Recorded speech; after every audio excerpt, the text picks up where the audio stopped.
ठीक है। तो मेरे ख्याल से आपको कहानी समझ में आ गई होगी कि कहानी में मेन क्या है। अब चलिए हम थोड़ा सा कहानी के तत्वों के आधार पर कहानी की समीक्षा बेचा करेंगे कि कहानी के तत्वों के आधार पर, जैसा कि मैंने आपको ध्रुव यात्रा और पंचलाइट की समीक्षा बताई थी, कि अगर कहानी के तत्वों के आधार पर कहानी की समीक्षा पूछी जाती है तो वो हम किस प्रकार से करेंगे। तो एक तो मैं आपसे फिर से एक बार कहूँगी कि आप इस कहानी को पढ़ लीजिए और फिर कहानी के तत्व हमने आपको क्या क्या बताए थे, एक बार चलिए उसको रिवाइज करते हैं। कहानी के तत्वों में हमने आपको बताया था कि कहानी का सबसे प्रमुख तत्व जो है वो उसका शीर्षक या नामकरण होता है, फिर दूसरा तत्व उसका कथानक, फिर पात्र और चरित्र चित्रण तीसरा तत्व होता है, फिर चौथा तत्व क्या होता है, संवाद योजना, पांचवा देश काल और वातावरण, छठा भाषा शैली और सातवां उद्देश्य। इस तरह से किसी भी कहानी के 7 तत्व होते हैं। तो आपसे या तो एक कॉमन क्वेश्चन पूछा जा सकता है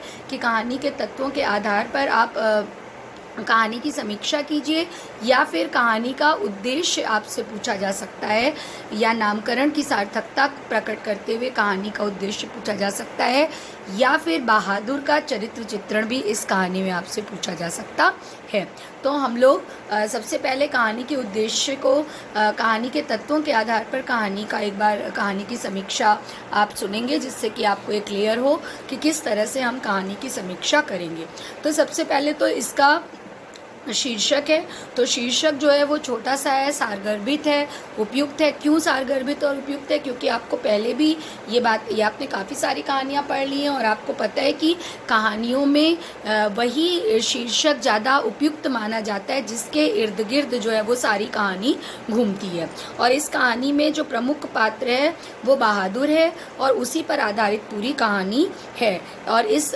मतलब बहादुर किस प्रकार से अपने गांव से, पहाड़ी नेपाली पहाड़ी गांव से भाग करके शहर में आया, और फिर किस तरह से वो लेखक के और निर्मला के घर में रहा, और उसके बाद उसके साथ क्या क्या व्यवहार हुआ, और किस तरह से वो घर को छोड़ करके भाग गया। तो ये सारी चीज़ें इसके इर्द गिर्द ही घूमती हैं। जो हमारे लेखक हैं उनके जो बहादुर हैं पात्र कहानी के मुख्य, उसके इर्द गिर्द ही घूमती हैं। और दूसरा फिर आप ये भी कह सकते हैं कि इसमें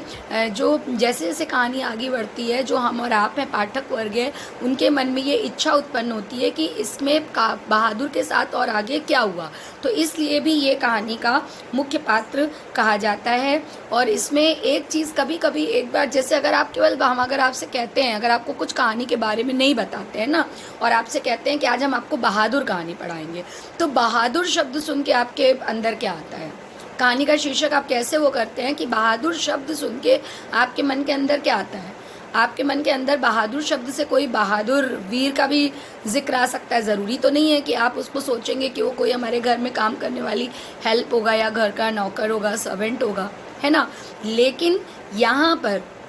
बहादुर शब्द सुन करके एक बार को ज़रूर आप ये कहानी के नामकरण में लिख सकते हैं कि बहादुर शब्द सुन करके हमको ये ज़रूर प्रतीत होता है कि इसमें किसी की वीरता के बारे में बताया गया होगा। लेकिन यहाँ पर बहादुर शब्द किसी व्यक्ति की वीरता का प्रतीक ना होकर के एक घरेलू नौकर का पर्याय मात्र है। और इस प्रकार से एक घरेलू नौकर का पर्याय मात्र है, और इस प्रकार से ये शीर्षक कहानी के लिए बिल्कुल उपयुक्त है। ठीक है। फिर कथानक मैंने आपको ऑलरेडी बता दिया है, कहानी क्या है वो मैंने आपको बता दी है। लेकिन जब आप कथानक लिखते हैं तो कहानी का सारांश अगर आपसे लिखा जाएगा, पूछा जाएगा, तो जो मैंने अभी इसके पहले वीडियो में आपको कहानी बताई, आप कहानी के सारांश में थोड़ा बहुत और कहानी के डायलॉग्स वगैरह ऐड करके वो लिखेंगे। लेकिन यदि आपसे कथानक पूछा जाता है तो कथानक मैंने आपको बताया कि वो एक पर्टिकुलर जगह पे कथानक जो है वो शुरू होगा और एक पर्टिकुलर जगह पे कथानक जो है वो समाप्त होगा। तो इसमें कथानक के कुछ पॉइंट्स आपको लिखने, मतलब कुछ पॉइंट्स के थ्रू, या कुछ पॉइंट ज़रूरी नहीं है कि आप कुछ पॉइंट्स ही लिखें, मतलब किस तरह से कथानक शुरू हो रहा है और किस प्रकार से कथानक को गति मिल रही है और किस प्रकार से फिर कथानक आगे बढ़ रहा है, इसके बारे में आपको बताना होगा। तो चलिए थोड़ा सा हम उस पर प्रकाश डालते हैं कि सबसे पहले आपको ये बताना होगा कि जो दिल बहादुर से बहादुर बनने की प्रक्रिया है उसमें क्या हुआ, कि वो किस तरह से 12-13 वर्ष का बच्चा है और उसके पिता की एक युद्ध में मृत्यु मृत्यु हो गई है और उसकी माँ जो है वो बहुत क्रोधी स्वभाव की है और माँ की पिटाई के कारण वो घर से भाग जाता है और एक मध्यम वर्गीय परिवार में एक हेल्प की तरह या एक नौकर की तरह वो काम करने लगता है। तो जो उसकी गृह स्वामिनी है, उस घर की जो मालकिन है निर्मला, वो बहुत ही उदारता से उसके नाम से दिल हटा देती है और उसको बहादुर कहकर पुकारती है। और अब वो जो बच्चा था दिल बहादुर नाम का, एक स्वतंत्र बच्चा, वो अब एक घरेलू नौकर बहादुर बन गया है। उसके बाद आपको बहादुर के चरित्र के बारे में भी इस कहानी में फिर पता चलता है कि बहादुर जो है वो बहुत ही परिश्रमी लड़का है। अपनी मेहनत से न पूरे घर को स्वच्छ रखता है बल्कि वो घर के सभी सदस्यों की सारी आवश्यकताओं को बहुत ही दिली इच्छा से पूरी करता है और दौड़ दौड़ के सबका काम करता है। और मतलब वो इतना ज़्यादा सबकी सेवा करता है, शुश्रूषा करता है कि उसके कारण उसके आने से परिवार के जो सारे सदस्य हैं वो बड़े ही आराम तलबी और थोड़े से कामचोर और थोड़े आलसी भी हो गए हैं। और पूरे घर का काम करने के बाद भी लेकिन वो हंसता रहता है। हंसना और हंसाना मान लो उसकी आदत में शामिल है, ये उस कहानी में मेनली बताया गया है। लेकिन रात में सोते समय, और इतना केवल हंसना हंसाना ही नहीं बल्कि रात में सोते समय वो ज़रूर कोई गाना भी गाता है। लेकिन बाद में क्या होता है कि जो लेखक और निर्मला का लड़का है किशोर, उसकी आचरणहीनता के बारे में आपको बताना होगा कि जो लेखक है वो उसका बेटा जो किशोर है वो एक बिगड़ा हुआ सा लड़का है और वो अपनी शान शौकत और रौब रुआब से रहना चाहता है और वो सारे काम अपने बहादुर पर डाल देता है। और यदि बहादुर उसके काम में कोई भी किसी भी तरीके की लापरवाही करता है तो वो उसको छोटी छोटी चीज़ों पर गालियाँ देने लगता है, बुरा कहने लगता है और फिर गलती पर उसको पीटता भी है। और बहादुर जो है वो पिटाई खा करके चुपचाप एक कोने में खड़ा होता है और कुछ देर बाद फिर से अपने काम में लग जाता है। लेकिन एक दिन जब वो उसको बहुत बुरी लैंग्वेज बोल देता है, इस लैंग्वेज को हम चाहते तो नहीं है क्लास में बताना हर साल, लेकिन फिर भी मुझे बोलना पड़ता है कि बताना पड़ता है आपको कि जिसमें वो उसको बाकी दिन तो और छोटी मोटी गालियाँ देता था, लेकिन जिसमें कि वो उसको सुअर का बच्चा कह देता है। तो जब वो उसको सुअर का बच्चा कह देता है तो उसको बहुत ज़्यादा बुरा लगता है और उस छोटे से बच्चे के स्वाभिमान को इससे बहुत ज़्यादा ठेस पहुंचती है और वो रोता हुआ जो है वो लेखक से किशोर की शिकायत भी करता है। फिर यहाँ तक ये आपके 3 प्लॉट कहानी के हो गए। उसके बाद क्या होता है कि जब निर्मला के रिश्तेदार आते हैं और उस पर चोरी का झूठा इल्ज़ाम जब वो लोग लगाते हैं तो उससे दिल बहादुर को बहुत अधिक कष्ट होता है। और अब उसके दिमाग में सारी चीज़ें घूमने लगती हैं कि किस तरह से किशोर उसको डांटता डपटता रहता है। फिर निर्मला ने भी उसके लिए रोटियां बनाना छोड़ दिया है और फिर किस तरह से किशोर उसको ज़्यादा पीटने भी लगा है और उसको उसने बहुत गंदे वर्ड्स में अब्यूज़ किया है। और वो अपनी गलतियां और भूलों को फिर उसके बाद दोहराने भी लगता है। और जब निर्मला के रिश्तेदार अपने परिवार के साथ आते हैं और उस पर चोरी का झूठा इल्ज़ाम लगाते हैं और अपने 11 रुपए को खोने की बात करते हैं तो बहादुर पर शक किया जाता है और इससे बहादुर का दिल बुरी तरह से टूट जाता है, क्योंकि अभी तक तो वो सारी चीज़ों को दरकिनार करके उनके घर में था, सारी चीज़ों को अवॉइड करके उनके घर में था। लेकिन जब उस पर चोरी का इल्ज़ाम लगाया जाता है तो वो उससे इनकार कर देता है और अंत में लेखक को भी उसको जब पीट देता है तो उसका मन जो है वो बहुत कटुतापूर्ण व्यवहार से भर जाता है और वो उस घर को छोड़ करके चले जाता है, क्योंकि वो अपनी बहुत बेचैनी और बंधन महसूस करने लगता है और ये भी सोचता है कि अब जब उसके साथ इतना असभ्य व्यवहार हो गया कि उसको पीट दिया गया तो उसको थोड़ा सा डर भी लग जाता है कि अब इसके आगे ये लोग मेरे साथ क्या व्यवहार करेंगे, और इसके कारण वो घर को छोड़ करके भाग जाता है। हालांकि लेखक, और आप कहानी में लास्ट में ये देखेंगे बेटा कि लेखक और उसकी पत्नी अंदर से ये जानते हैं कि शायद बहादुर ने पैसे नहीं चुराए थे और उनको ये पता भी चल जाता है बाद में कहानी में कि लेखक की कहानी में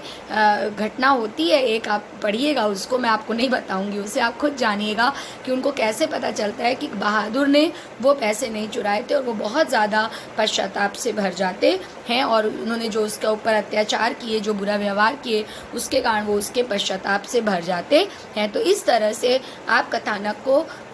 आगे बढ़ाएंगे कहानी में और यहीं पर कथानक जो है कहानी कहानी जो है वो समाप्त हो जाती है। इसके बाद हम पात्र और चरित्र चित्रण की जब बात करते हैं तो पात्र जो है वो कहानी में बहुत सीमित हैं। एक इसमें केवल 4 पात्र हैं, एक बहादुर है, दूसरा लेखक है, तीसरा लेखक की पत्नी है और चौथा कौन है,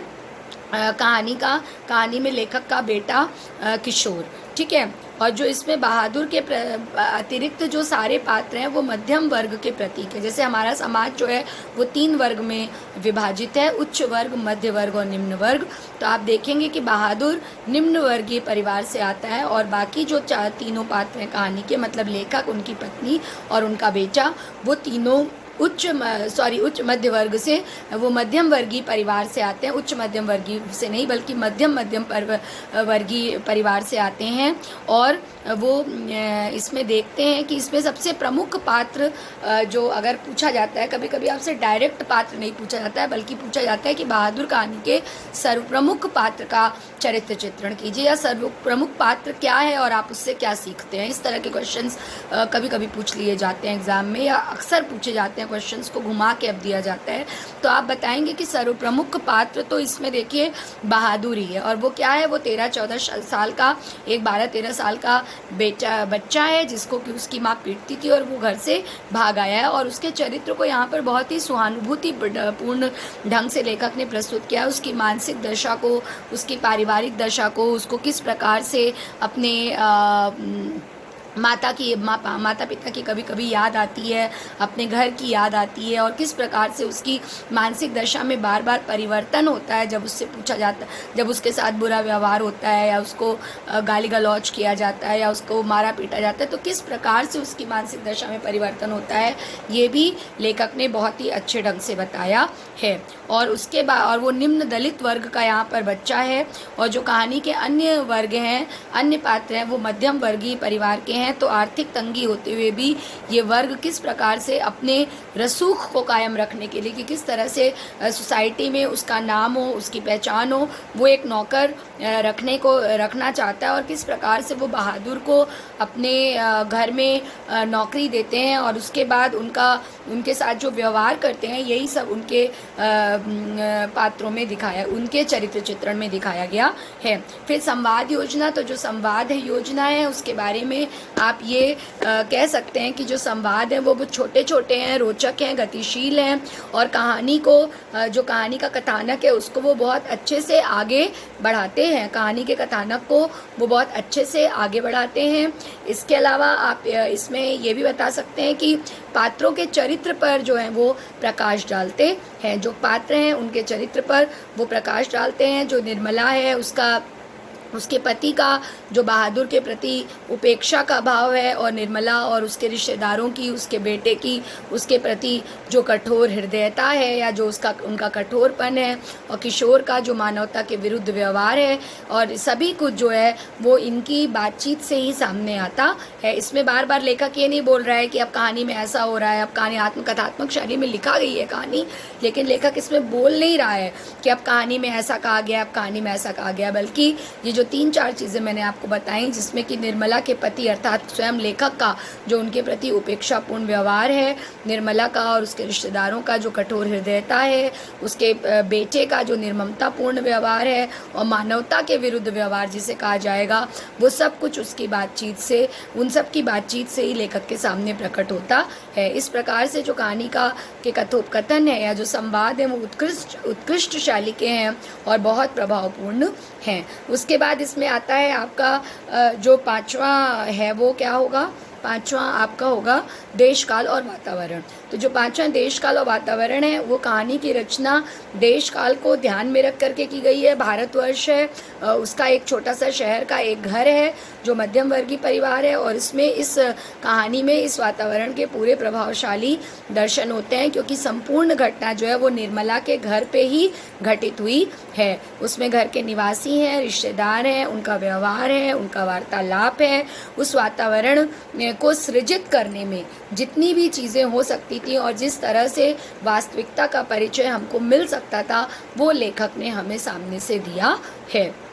और घटना के अनुरूप ही कहानी में जो जब जब इस तरह की कहानी होती है ना बेटा, जैसे ध्रुव यात्रा में आपको वातावरण और प्राकृतिक चित्रण बताया गया था, है ना, उसके बाद पंच लाइट में शहर का, गांव वालों का वातावरण और बातें बताई गई थी, तो आप वातावरण उसमें रचित कर सकते हैं। लेकिन जब इस तरह की कहानी होती है जो कि एक आत्मकथात्मक शैली में लिखी गई चरित्र प्रधान कहानी है और जिसमें सारा घटनाक्रम जो है वो एक घर के अंदर ही हो रहा है, इस तरह की कहानी में जो घटनाएं होती हैं उसके अनुरूप ही जो समय और वातावरण होता है उसकी सघनता और गंभीरता जो है वो कहानी में नापी जाती है। जो घटनाएं होती हैं, जो इंसिडेंट्स होते हैं, जैसे इसमें छोटे छोटे इंसिडेंट्स क्या हैं कि जैसे उसको डांटना, पहले बहुत प्यार करना सबका, फिर पड़ोसिन उसको कह देती हैं कि नौकरों को सर नहीं चढ़ाना चाहिए, तो उसकी रोटी बनाना छोड़ देना बहादुर की निर्मला के द्वारा, फिर किशोर का भी जब तब उसको व्यवहार, और फिर मेहमानों का आना और 11 रुपए की चोरी का इल्ज़ाम लगाना, फिर लेखक द्वारा भी उसको डांटना डपटना और पीट देना, ये सारी छोटी छोटी घटनाएं हैं और इससे वातावरण में सघनता और गंभीरता आती है जो कहानी के अंत में अपनी चरम बिंदु पर, जिसे आप क्लाइमेक्स कहते हैं, चरम सीमा या चरम बिंदु पर, चरम सीमा पर पहुंच जाती है। और वातावरण का जो यही जो असाधारण और कलापूर्ण चित्रण है, यही वास्तव में कहानी को एक वास्तविक घटना की तरह बताता है, जिसमें जैसे आप कभी कभी घर में भी देखते होंगे कि जो हेल्प्स होती हैं उनको डांट दिया जाता है या उनके साथ क्रूरतापूर्ण व्यवहार किया जाता है। घरों में अक्सर, बहुत अच्छे अच्छे घरों में भी ये चीज़ देखी जाती है कि कोई हेल्प है और उसके साथ बुरा व्यवहार हो रहा है, वो तो अपना पूरा तन मन धन से सेवा कर रहा है, लेकिन तन मन से धन तो हम ही उसे देते हैं, लेकिन फिर भी लोग उनके साथ बुरा व्यवहार करते हैं। तो ये चीज़ें दिखती हैं, कई बार हम लोग किसी के घर जाते हैं या अपने रिश्तेदारों में देखते हैं, पड़ोस में देखते हैं कि कोई हेल्प है उनके घरों में, आपने भी देखा होगा कि कोई हेल्प है और उनके साथ बहुत वो हेल्प तो पूरी तरह से व्यवहार अच्छा कर रहा है, लेकिन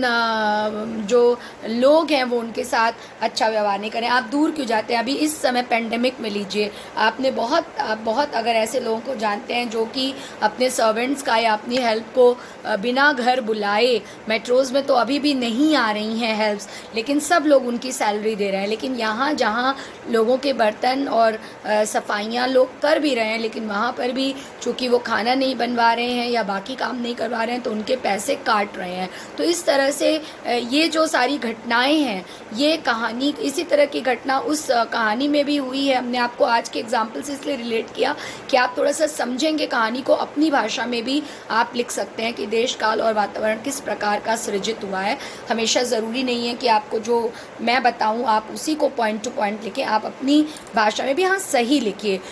एक शब्दों का चयन अच्छा होना चाहिए और दूसरा सही होना चाहिए। ये नहीं कि आप उसको फिल्म के गाने से या किसी से लिख रहे हैं, नो नॉट एट ऑल, बल्कि आप अच्छे से उसको समझ के लिखें। तो इस तरह की घटनाएं हम अपने आस पड़ोस में, घरों में, परिवारों में देखते हैं, तो उससे अपने हेल्प्स के प्रति, नौकरों के प्रति जो बुरा व्यवहार होता है और इस कहानी में जो दिखाया गया, उससे इस कहानी में और अधिक वास्तविकता आ जाती है। फिर हम कहानी की भाषा शैली की बात करेंगे तो कहानी में जो व्यवहारिक सामान्य लोगों की भाषा शैली जो चलती है, जो मध्यम वर्गीय परिवारों में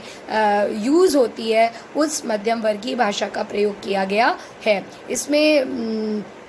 थोड़ा सा कहीं कहीं पर वक्रता, थोड़ा टेढ़ापन, थोड़ा कहीं पर व्यंग की भाषा, थोड़ा डांट फटकार में उसको दूर करने का तत्व और सरलता, ये सारी स्वाभाविकता जो है ये भाषा में देखने को मिलती हमको है कि जहाँ पर उसको प्यार से बोला गया है वहाँ पर भाषा की सरलता है, जहाँ पर डांटा गया है नौकर को, मतलब नौकर कहना तो मैं हमेशा जब कहानी को पढ़ाती हूँ तो अच्छा नहीं लगता है कहना, क्योंकि उनकी भी कोई मजबूरी होती है कि वो हमारे घर नौकर बनते हैं, बट अब कहानी का पात्र है इसलिए कहना पड़ेगा। तो उनके प्रति उसको जब डांटा जाता है तो उसके प्रति वक्रता, भाषा की वक्रता, उसका टेढ़ापन, ये सारी चीज़ें है ना। तो ये सारी चीज़ें जो हैं वो कहानी को बहुत ही व्यवहारिक बनाती हैं और बहुत ही वास्तविक बनाती हैं। ठीक है, उसके बाद कहानी में जो शब्द आए हैं, जैसे इसमें कुछ आप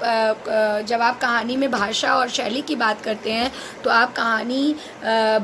की भाषा कहानी को किस प्रकार से आगे ले जाती है उसके बारे में तो बात करते ही हैं, बल्कि कहानी में भाषा में किस प्रकार का प्रयोग हुआ है इसके भी कुछ एग्जाम्पल आप दे सकते हैं। तो इसमें आप बता सकते हैं कि कुछ उर्दू शब्दों का प्रयोग हुआ है। उन शब्दों को मैं आपको एक बार बता रही हूँ, जैसे कि बर्दाश्त है, शराफत है, तमीज़ है, अफसोस है। इन 4 शब्दों का प्रयोग आपके में हुआ। आप इसको नोट कर लीजिएगा, इस वीडियो को एक बार और देखिएगा, इसको नोट करिएगा कौन कौन से शब्द हैं। बर्दाश्त है, शराफत है, तमीज़ है और अफसोस। इस तरह के कुछ और शब्द भी आपको मिलेंगे। उर्दू शब्द है जो दोहरे शब्द हैं, जैसे रुपया पैसा, सिलबट्टा, रोबदार, नौकर चाकर, है ना। ये सब शब्द दोहरे शब्द। जी, दोहरे शब्द किन शब्दों को कहा जाता है? जिसमें 2 शब्दों को मिला के शब्द जो जिसमें 2 शब्द साथ में यूज़ होते हैं हाइफन लगा के, है ना। तो जैसे सिलबट्टा हो गया, उसके बाद रुपया पैसा हो गया, रौबदार हो गया, नौकर चाकर हो गया। इस तरह से कुछ मुहावरों का प्रयोग भी किया गया है, जैसे हाल टाइट कर देना या चारपाई तोड़ना। इस प्रकार से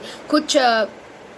क्रोधपरक शब्दों का प्रयोग किया गया है, जैसे फ्लर्ट करना या मुक्की मारना। इस तरह के शब्दों का भी प्रयोग यथास्थान पर किया गया है। और कहानी चूँकि आत्मकथात्मक शैली में लिखी गई है और लेखक स्वयं इसका पात्र है, इस बात पे ध्यान दीजिएगा कि कहानी चूँकि आत्मकथात्मक शैली में लिखी गई है और लेखक स्वयं इसका पात्र है, तो लेखक अपनी कला के द्वारा बहुत ही सावधानी और बारीकी के साथ छोटी छोटी बातों का और छोटी छोटी घटनाओं का पूर्ण रूप से वर्णन करते हैं और इस तरह से वो अपनी कहानी लिखने की क्षमता की असाधारणता का कौशल दिखाते हैं। ठीक है, इसके बाद सबसे last but not the least आता है इसका उद्देश्य। कहानी का जो उद्देश्य है वो आपसे पूछा जा सकता है। कहानी का उद्देश्य आप जानेंगे कि कहानी एक चरित्र प्रधान कहानी है और उसका उद्देश्य जो है वो एक खास वर्ग के चरित्र और उसकी समस्याओं का चित्रण करने वाला है। कहानी का जो उद्देश्य है वो एक खास वर्ग के चरित्र और उसकी समस्याओं का चित्रण करने वाला है। और कहानी में जो निम्न मध्यम वर्गीय है जो या मध्य मध्यम वर्गीय है उस समाज की मनोवृत्ति का वास्तविक चित्रण हमको मिलता है कि किस तरह से जो आधुनिक समाज है वो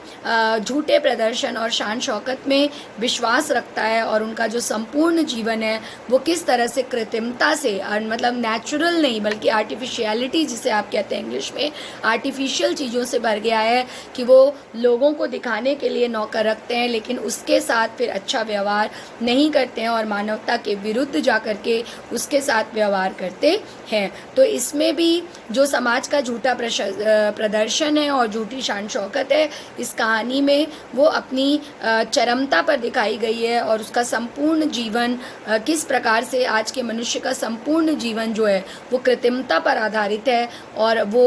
झूठे सुखों के पीछे भाग रहा है, वो इस कहानी में दिखाया गया है। इसी तथ्य को आपको जैसे जब मैंने पंचलाइट कहानी अभी लास्ट वीक ली तब भी ये चीज़ बताई थी कि लेखक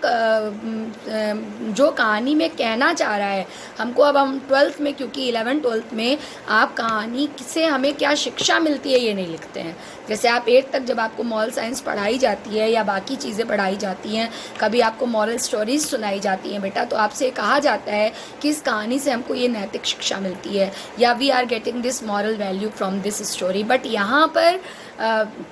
उसी बात को थोड़ा सा घुमा करके उद्देश्य कहानीकार का क्या है उसके बारे में बात की जाती है। तो एक निम्न मध्यम वर्गीय परिवार को या एक मध्य मध्यम वर्गीय परिवार को दिखाना और उसका परिचय देना और किस प्रकार की मनोवृत्ति से, आर्टिफिशियलिटी से, कृत्रिमता से आजकल का मध्यम वर्गीय परिवार भर गया है और उसका वास्तविक चित्रण, उसके झूठे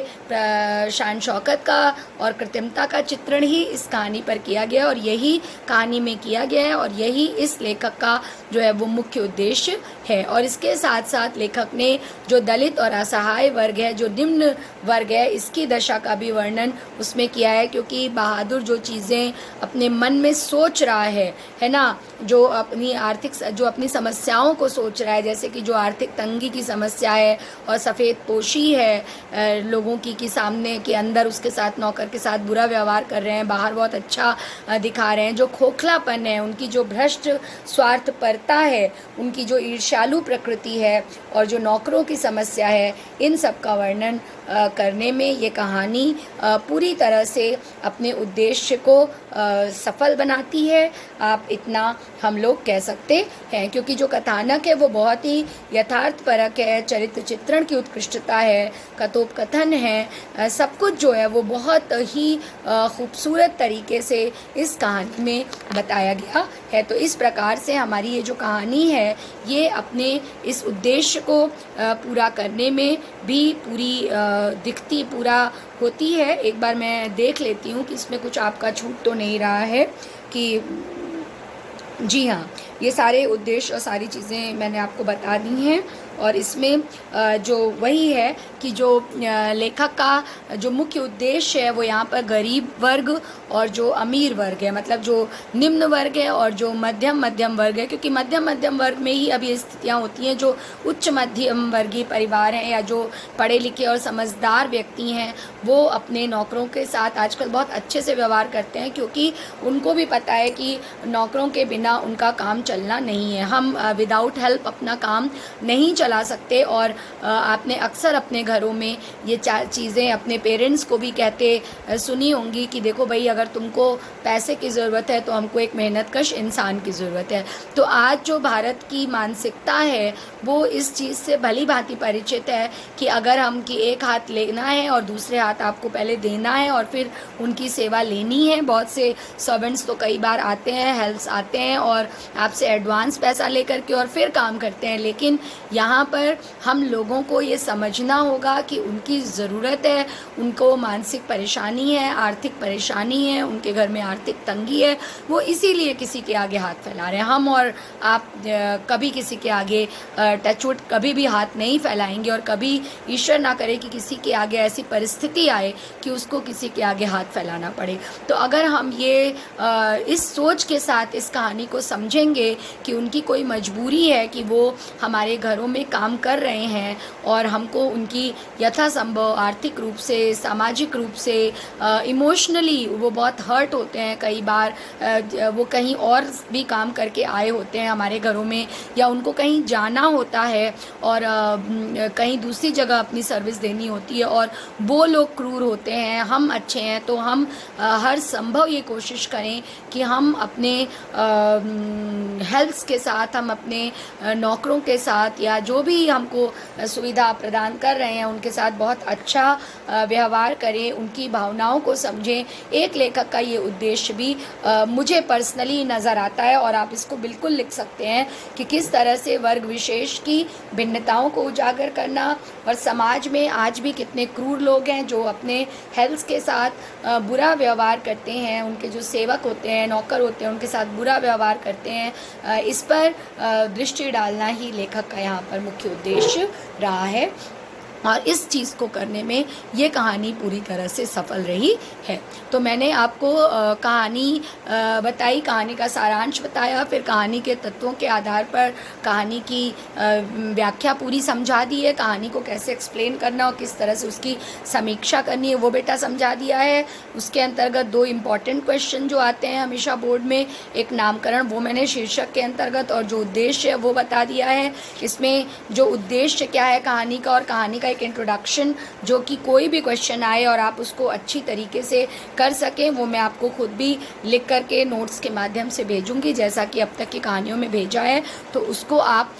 ध्यान से पढ़िएगा। और एक क्वेश्चन इसमें आपका और बचता है कि बहादुर का जो चरित्र चित्रण है, बहादुर का चरित्र चित्रण इस कहानी में आपका शेष है। तो बहादुर का जब चरित्र चित्रण आता है तो आप बहादुर के चरित्र चित्रण में कुछ पॉइंट्स लिख सकते हैं, जो कि मैं आपको बता रही हूँ, जिसमें कि बहादुर जो है आपका वो एक बहुत ही मेहनती लड़का है। सबसे पहले तो वो असहाय है, कोई उसकी सहायता करने वाला नहीं है, इसीलिए वो घर से बाहर भागता है। लेकिन वो बहुत गरीब होते हुए भी और असहाय होते हुए भी वो एक बहुत बहादुर और ईमानदार बालक है और भोला निर्मला और हंसमुख है। वो बहुत ईमानदारी से अपने कर्तव्य करता है, लेकिन और कितना वो घर में मेहनत करता है। आप देखते हैं झूठी डांट खाता है, झूठी मार खाता है, यहाँ तक कि किशोर उसको गाली दे देता है, उसके पिता की गाली दे देता है, लेकिन फिर भी उससे उसके स्वाभिमान को ठेस पहुँचती है। लेकिन फिर भी जो ये है आपका बहादुर है, वो उसको भी साधारण तरीके से लेता है, उसका भी वो बुरा नहीं मानता है। लेकिन जब उसको मारा जाता है, और वो भी मुख्य पात्र के लेखक जो मुख्य बड़ा घर का मालिक है, उसके द्वारा जब उस पर हाथ उठाया जाता है, तो वो डर के मारे, और उसको बहुत दुख होता है, क्योंकि उसको कुछ भी हो, देखिए पूरी कहानी में एक चीज़ साइलेंटली चलती है कि वो बार बार लेखक की ओर देखता है, कि वो चाहता है कि उसके घर में जो घटनाएं हो रही हैं उस पर लेखक कोई प्रतिक्रिया करे, लेकिन लेखक कोई प्रतिक्रिया नहीं करता। लेखक ने इस कहानी में बाद में ये चीज़ स्वीकार भी की है कि मैं कोई प्रतिक्रिया नहीं व्यक्त कर पाया, शायद इसीलिए वो आज घर छोड़ करके चला गया। तो वो फिर भी अपने भोलेपन और हंसमुख स्वभाव से सारे काम जो है वो करता है, जबकि वो अपने माता पिता के व्यवहार से दुखी होकर के शहर में आया है, और निर्मला के व्यवहार से वो उसकी सेवा करता है। स्टार्टिंग में जब निर्मला उसके साथ अच्छा व्यवहार करती है तो वो उसको इतनी सी सेवा करनी, लेकिन वो बहुत ज़्यादा सेवा करता है। लेकिन फिर भी जब उसके साथ बुरा व्यवहार होता है तो उसका दिल टूट जाता है। सहनशील है, मातृभक्त है, इतना होने के बाद भी उसकी पिता की मृत्यु हो चुकी है, अपने पिता के प्रति वो स्वाभिमानी बालक है, पितृभक्त है, और